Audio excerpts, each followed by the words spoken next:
দৰং জিলা প্ৰশাসনৰ উদ্যোগত বাল্য বিবাহ সন্দৰ্ভত বিশেষ সজাগতা সভা। দলগাঁৱৰ বেচিমাৰি গাঁও পঞ্চায়তত এই বিশেষ সজাগতা সভা। আজি দৰং জিলাৰ বেচিমাৰি উন্নয়ন খণ্ডৰ অন্তৰ্গত বেচিমাৰি গাঁও পঞ্চায়ত কাৰ্যালয়ত দৰং জিলা প্ৰশাসনৰ উদ্যোগত আৰু বেচিমাৰি গাঁও পঞ্চায়তৰ সহযোগত এখনি বিশেষ সজাগতা সভা অনুষ্ঠিত হয়।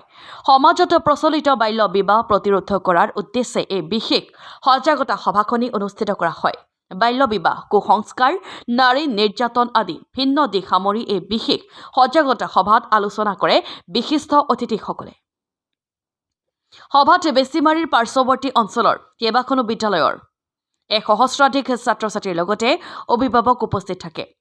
সভাত জিলা পৰিষদৰ সদস্য ৰফিকুল ইছলাম, সমাজসেৱক হবিবুৰ ৰহমান, কেইবাজনো ভিন্ন সংগঠনৰ কৰ্মী, পঞ্চায়ত কৰ্মীৰ লগতে ভালেসংখ্যক লোক উপস্থিত থাকে। চৰকাৰৰ বাল্য বিবাহ বিৰোধী অভিযানত প্ৰিয়সী প্ৰশংসা কৰিছে অতিথিসকলে।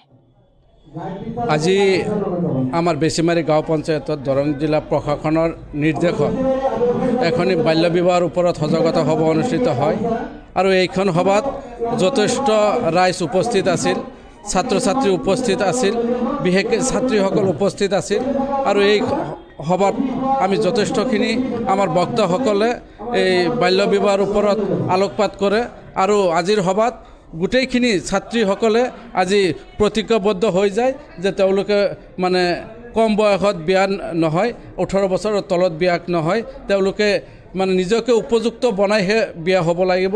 আৰু চৰকাৰে চাওক, আজি যিটো নেকি চৰকাৰে যিটো পদক্ষেপ লৈছে, কিন্তু এইটো বহুত লেটলি লৈছে, যিহেতু আইনখন 2006 চনতে বনোৱা হৈছে আৰু তেতিয়াৰ পৰাই যদি চৰকাৰে যদি এই ব্যৱস্থা ল'লে হয় তেতিয়াহ'লে আজি আমি এইখিনি মানে ভুগিব নালাগিলে হয়। যে একচুৱেলি মানে আমাৰ সজাগতা অভাৱৰ কাৰণে এই ইমানখিনি বাল্য বিবাহ হ'বলৈ পাইছে। আজি ৰাইজ সজাগ হৈছে আৰু আমি আশাবাদী যে অনাগত দিনত বাল্য বিবাহ বন্ধ হ'ব আৰু আমিও প্ৰশাসনৰ লগত মানে সহযোগিতা আগবঢ়াম। ইয়াৰ পিছত যদি বাল্য বিবাহ হয় আমি আমাৰ পঞ্চায়তৰ ফালৰ পৰা বা আমাৰ স্থানীয় যিমান দল সংগঠন আছে সকলোৱে ইয়াত মত পোষণ কৰে যে আমি সকলোৱে বাল্য বিবাহৰ বিৰুদ্ধে মাৰ বান্ধি থিয় হ'ম। আমাৰ অন্তত এই মানে সংখ্যালঘু অঞ্চলত যাতে বাল্য বিবাহ হ'ব নাপায়, আমি সকলোৱে মাৰ বান্ধি ইয়াৰ বিৰুদ্ধে থিয় হ'ম।